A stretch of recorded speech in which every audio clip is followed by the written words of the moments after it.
নবীর একা আসে খেজুরের বাগানে পানি দেয়, হঠাৎ করে কানে আওয়াজ দিছে নবী নাই নাই। ওহুদের ময়দানে রহমতের নবী শহীদ। খেজুরের বাগানওয়ালা আশেক বালতি ফালাইয়া আসমানে তাকা একটা চিৎকার দিছে, আল্লাহ দুইটা চক্ষু রিজার্ভ রাখছি, শুধু নবী দেখবো। নবী যদি না থাকে আমার অন্ধ বানায় দাও, এই চোখ দিয়ে আর কাউকে দেখবো না, নবী ছাড়া দেখবো না, তুমি আমার অন্ধ বানায় দাও। এই চক্ষু দিয়ে নবীরে যদি দেখতে না পাই, ওই চোখ আমার প্রয়োজন নাই রে মালিক। দিকে তাকাইয়া দেখো 27 বছরের যুবক নবীজির সামনে যাইয়া চেহারাটা দেখা তরবারি ফালায় বলে, নবী মাফ করে দেন, কালেমার রশি গলায় লাগায় দেন। সেই ওমর নবীর চেহারা দেখে এমন আকৃষ্ট হয়ে গেল, 5 মিনিটের মধ্যে কালেমা পড়ছে। নবীকে হাতটা আমার হাতে লাগাও, তোর নবীর হাতে লাগাইছে তো পাওয়ার হাসতো কেমন ভাবে, নূরের আলো ওমরের কলবের মধ্যে গিয়ে আঘাত করেছে। ওমর এমন পাওয়ারওয়ালা হয়ে গেছে, তরবারি নিয়ে দাঁড়ায় বলে, এই মক্কার মুশরিকেরা আয়, মুহাম্মদের বিরুদ্ধে যদি কথা বলতে চাও আমার তরবারি যথেষ্ট, মুহাম্মদের প্রয়োজন হবে। পথে চলে শয়তান দেখলে পলায়া যায়, ওমর দেখলে আর আসে না। কেমন পাওয়ার যুবক, নবীজির কোনো গুনাহ নাই, সেই নবীকেও আল্লাহ বলেন আমাকে ভয় করেন। ইয়া আইয়ুহান নাবিয়্যুত্তাকিল্লাহ ওয়া লা তুতি'ল কাফিরিন ওয়াল মুনাফিকিন। ও নবী আপনি আমাকে ভয় করেন, কাফের মুনাফিকের অনুসরণ করবেন না। বহুদিন ধরে প্রচারণা চলতেছিল এখানে বয়ান হবে, অনেকে আসার নিয়ত করিয়া আসতে পারে না, কপাল।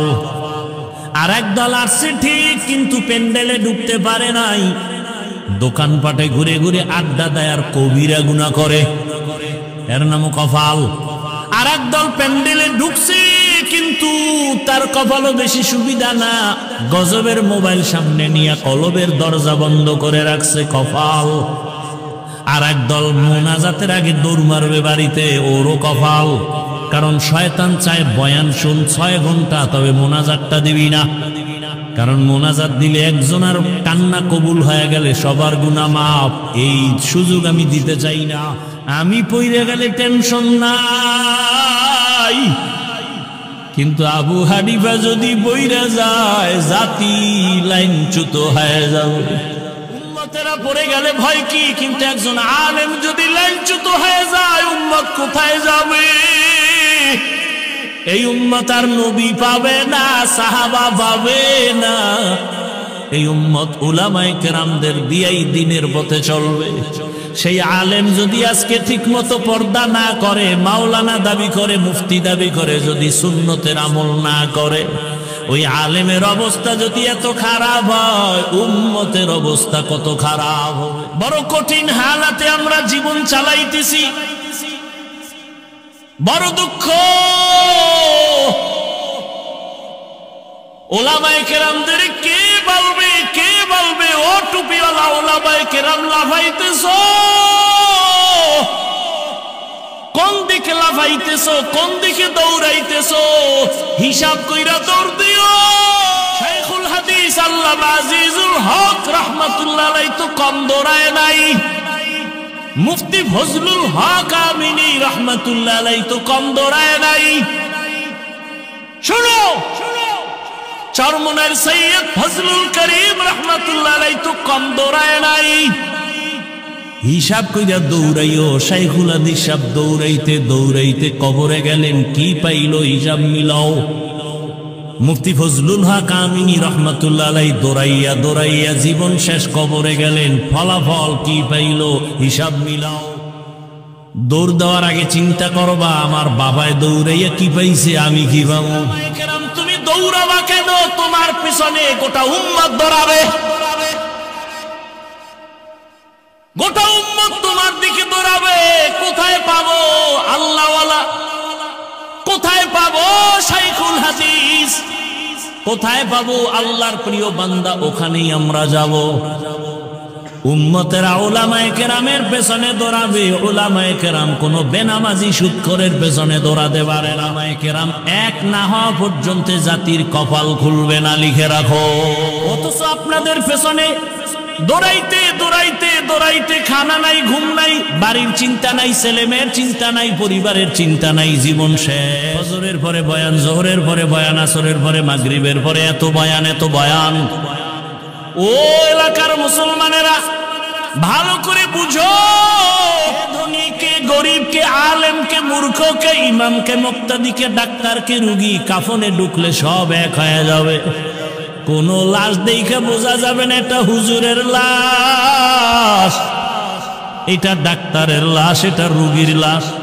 কাফনে ঢোকার পর সব এক হয়ে যাবে।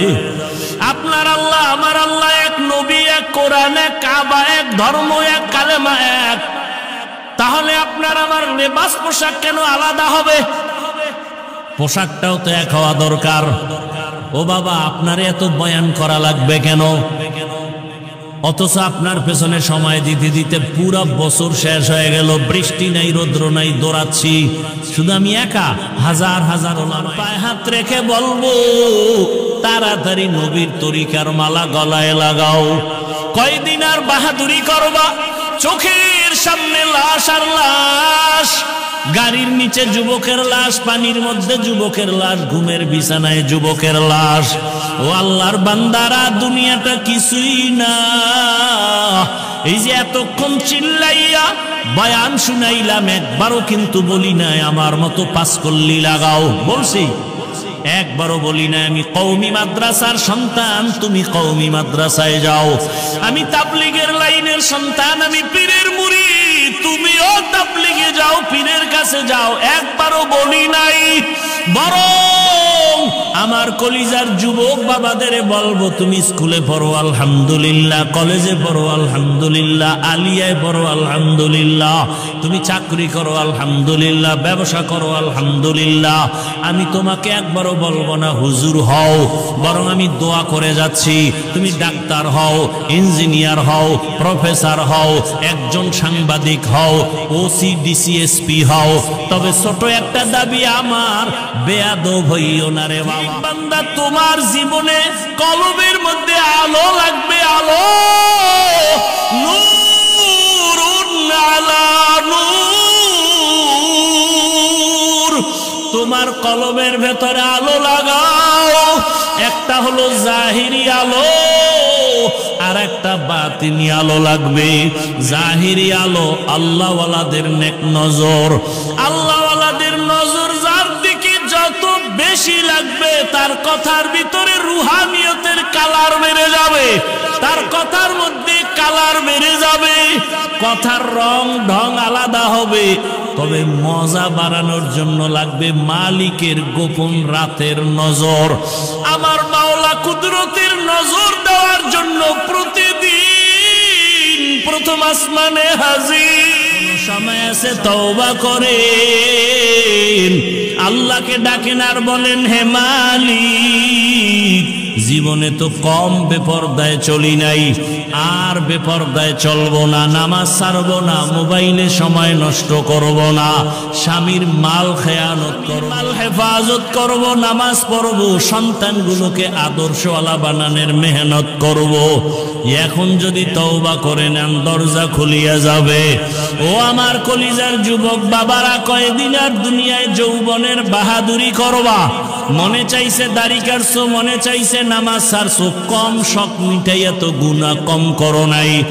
এখনো যদি তোমার তওবার নিয়ত থাকে, মনে মনে আমার আল্লাহকে ডাক দাও, আর ডাকিয়া বলো, হে দয়ার মালিক, জীবনে তো কম গুনাহ করি নাই, দাড়ি কাটলাম, কত নামাজ ছাড়লাম, কত বেপরদায় আড্ডা দিলাম, মোবাইলে কত গুনাহ থেকে তওবা করে নিলাম, আর নামাজ ছাড়বো না, দাড়ি কাটবো না, বেপরদায় চলবো না, মা বাবাকে কষ্ট দিব না, ওলামায়ে কেরামের দোয়া পরামর্শ নিয়ে, শিক্ষকের দোয়া নিয়ে জীবনটা সুন্দরভাবে। মা বাবার দোয়া ছাড়া তোমার জীবনের দরজা খুলবে না রে বাবা।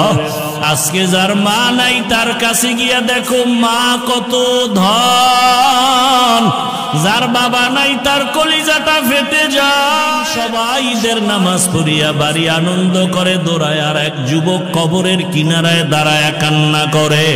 ও যুবক, ঈদের দিন কাঁদো কেন? যুবক বলে, গত ঈদগাহে আমার আব্বাকে পাশে নিয়ে নামাজ আদায় করেছিলাম, আমার মা আমার জন্য দোয়া করেছিলেন। আজকে যখন নামাজের জন্য ঈদগাহে রওনা হয়ে গেলাম, হঠাৎ করে মনে পড়ে গেল আজ আমার মাথায় হাত দিয়া কে দোয়া করে। বিছানাটাও খালি, আমার পাশে বাবাও নাই, আমি বড় এতিম। ও যুবক, যার বাবা নাই তার দোয়ার একটা দরওয়াজা বন্ধ, যার মা নাই তার দোয়ার দরওয়াজা দুটোটাই বন্ধ। আজকে ওই মা বাবাকে হারাইয়া কেমনে আরামে ঘুমাওয়ার বাবা কত কষ্ট করে জীবনে তোমাকে আমাকে বড় বানাইছে। অনেক মা বাবার জীবন বড় কঠিন ছিল। বাবায় কাজ করলে ঘরের চুলায় আগুন জ্বলতো না, হয় জ্বলতো না। কত সময় বাবার মনে চাইতো ইলিশ মাছ দিয়া খানা খাবে, টাকার অভাবে মাছ কিনতে পারে নাই। মায়ের মনে চাইতো ফল খাবে, টাকার অভাবে ফল খেতে পারে নাই। আজকে তুমি তার সন্তান, তোমার ঘরে কত মাছ আর কত ফল হবে। ওই মা বাবায় তো সাদা কাফনের প্যাকেট হইয়া কবরে, চাইলেও আর ফল খাওয়াইতে পারবা না, মাছ খাওয়াইতে পারবা না। ওই মা বাবারে মাছ আর ফল যদিও দিতে পারবা না, তবে 2 ফোঁটা চোখের পানি পাঠাইয়া দাও। বাবার চোখের পানি ছাড়া তুমি আমি মানুষ হইতে পারি নাই। ওই মা বাবার চোখের পানি আর দোয়া ছাড়াই চেয়ারে বসতে পারি নাই, মাওলানা হইতে পারি নাই। মানুষ আমাকে মাওলানা বলে, মা বাবার চোখের পানি ছাড়া হয় না। মানুষ আমাকে সম্মানের জায়গায় বসায়, মা বাবার দোয়া ছাড়া সম্ভব না। ও আল্লাহর বান্দারা, ওই মা বাবাকে কেমনে ভুলিয়া গেছো? চোখের পানি ছেড়ে দোয়া করিও। ওরে গুনার কারণে দিলটা পাথর, চোখে পানিও নাই। আল্লাহর কাছে চোখের পানির বড় মূল্য। ওরে চোখের পানি যদি না থাকে, ডানে বামে দেখো কার চোখে পানি আছে, কান্নাও যাবে না। ওরে আল্লাহর আযাবের ভয়, জাহান্নামের ভয় অন্তরে ঢুকাইয়া কাঁদো। ওরে আল্লাহর আযাবের ভয়ে যদি পাথর কান্না করে, তোমার আমার কপাল কেন এত খারাপ? আল্লাহ তাআলা বলেন, হুকুম মিন বাদি যালিকা ফাহিয়া কাল হিজারাতি আও আশাদ্দু কাসওয়া ওয়া ইন্না মিনাল হিজারাতি লামা ইয়াতাফাজ্জারু মিনহুল আনহার ওয়া ইন্না মিনহা লামা ইয়াশাক্কাকু ফায়াখরুজু মিনহুল মা ওয়া ইন্না মিনহা লামা ইয়াহবিতু মিন খাশিয়াতিল্লাহ ওয়া মাল্লাহু বিগাফিলিন আম্মা তা'মালুন। আল্লাহর কোরআন বলে, কিছু পাথর কান্না করে করে ঝর্ণা প্রবাহিত করেছে। তোমরা তাকায় দেখো, পাথর থেকে পানির ঝর্ণা। আল্লাহ কয় না, আল্লাহর ভয়ে পাথর কান্না করে। কিছু পাথর আল্লাহর ভয়ে টপ টপ করে কাঁদে, কিছু পাথর আল্লাহর ভয়ে ফেটে যায়। ও মানুষ, তোমার কলব কেন এত দুর্বল? ভয়ে তোমার চোখে কেন পানি নাই? ওরে জাহান্নামের ভয়ে যদি রহমতের নবীও কাঁদেন। আল্লাহর নবী বলেন, আমি রাতের বেলা হুজরায় ঘুমাইলাম, পার্শ্বেই তো মসজিদে নববী। হঠাৎ ঘুমের মধ্যে শুনি কান্নার আওয়াজ, আমার ঘুম ভেঙ্গে গেল। নজর করে দেখি এই গভীর রাতে কে কান্না করে। আমি বের হইয়া তাকাইয়া দেখি সাধারণ কেউ না, জান্নাতি 1 নম্বরের সাহাবী নামাজে দাঁড়ায় দাঁড়ায় কান্না করতেছেন। আমি নবী অপেক্ষা করলাম। নামাজ শেষে আবু বকর বের হইলেন। জিজ্ঞাসা করলাম, ও আবু বকর, আপনি নামাজে দাঁড়ায় কাঁদলেন কেন? আবু বকর কান্না করে বলেন, ইয়া রাসূলুল্লাহ, আল্লাহর আদালতে কেমনে দাঁড়াইয়া জবাব দিব? হাসরের ভয়। নবীজি বলেন, আপনি তো জান্নাতের টিকিট পাইছেন, আবার ভয় কিসের? আবু বকর বলেন, ইয়া রাসূলুল্লাহ, আপনি তো কিয়ামতের ময়দানের বয়ান করে কান্না করেছেন, আপনিই বলেছেন হাসরের মঙ্গ দাঁড়াবে, কিয়ামতের ময়দানে সূর্যের গরমে মাথার মগজ ফেটে যাবে, জাহান্নামের আওয়াজে হাসরের ময়দানটা থরথর করে কেঁপে উঠবে। আমার মাওলাও রাগ হয়ে আওয়াজ দিবেন, লিমানিল মুলকুল ইয়াউম। ওই সময় এমন অবস্থা হবে, নবীদের গুনাহ নাই, তারা মুসা নবী কাঁদবেন, ঈসা নবী কান্না করবেন, ইব্রাহিম নবী কান্না করবেন। ওই সময় আল্লাহ, আমার উপায় কি হবে? নবীরা যদি কাঁদেন, আমি আবু বকরের কেমন হালাত হবে? আল্লাহ যদি ডাক দিয়া বলে, আবু বকর, জান্নাত দিয়েছি, বিনিময় কি আমল নিয়ে আসছো? আমি যদি বলি নামাজ, তেলাওয়াত, রোজার আমল। আল্লাহ যদি বলে, হয় নাই, আমি যেইভাবে তেলাওয়াত চাইছি ওভাবে দিতে পারো নাই, আমি যেইভাবে নামাজ চাইছি, সেজদা চাইছি, ওভাবে দিতে পারো নাই, আমি যেইভাবে তেলাওয়াত শুনলে মজা পাইতাম ওইভাবে তেলাওয়াত তুমি দিতে পারো নাই, তখন আমার মাওলায় যদি সাথে সাথে আওয়াজ হবে, ওরে জাহান্নামের হ্যান্ডকাপ লাগাইয়া ধরো। আল্লাহ তো রাগ হইয়া যদি বলে, ওকে ধর। ওয়াসিকাল্লাযীনা কাফারু ইলা জাহান্নামা যুমারা। জাহান্নামের হ্যান্ডকাপ যখন লাগবে, আমার উপায় কি হবে ইয়া রাসূলুল্লাহ? আমি তো এত দুর্বল, দুনিয়াতে সূর্যের গরম সহ্য, একটা বেতের বাড়ি সইতে পারি না, মশার কামড় সইতে পারি না। গুনাহগার হইয়া মালিকের দরবারে দাঁড়াইলে সূর্যের গরম কেমনে সহ্য করব? জাহান্নামের আগুনের গরম কেমন করে সহ্য করব রে আল্লাহ? এই ভয়ে আমি কান্না করেছি। ও আল্লাহর বান্দারা, আবু বকরের নামাজ কত সুন্দর, তেলাওয়াত কত সুন্দর, রোজা কত সুন্দর, ইখলাস তাকওয়া কত সুন্দর, এরপরেও যদি কান্না করে, আমার তো নামাজ নাই, রোজা নাই, তেলাওয়াত নাই, মানুষকে দেখাবার জন্য যা কিছু করি, আপনার আমার কি পরিমাণ কান্না উচিত, অথচ চোখে পানি নাই। ডানে বামে তাকাইয়া অনেকে কান্না দেখাও চোখে পানি আসে না, কপাল বড় খারাপ। একটা গরু যখন ক্ষেতের মধ্যে গিয়া মালিকের ধান খায়, আর একটা গরু দেখা দেখি যখন খাওয়া শুরু করিয়া যখন বাড়ি দেয়, একটার উপরে বেতের বাড়ি দিলে আর একটা দৌড়ায়, মনে মনে ভয়, ওর পরে বেতের বাড়ি আমার কপালে আসবে। ও আল্লাহর বান্দারা, জাহান্নামের ভয়, ওরে তোমার আমার অন্তরে কেন ভয় নাই?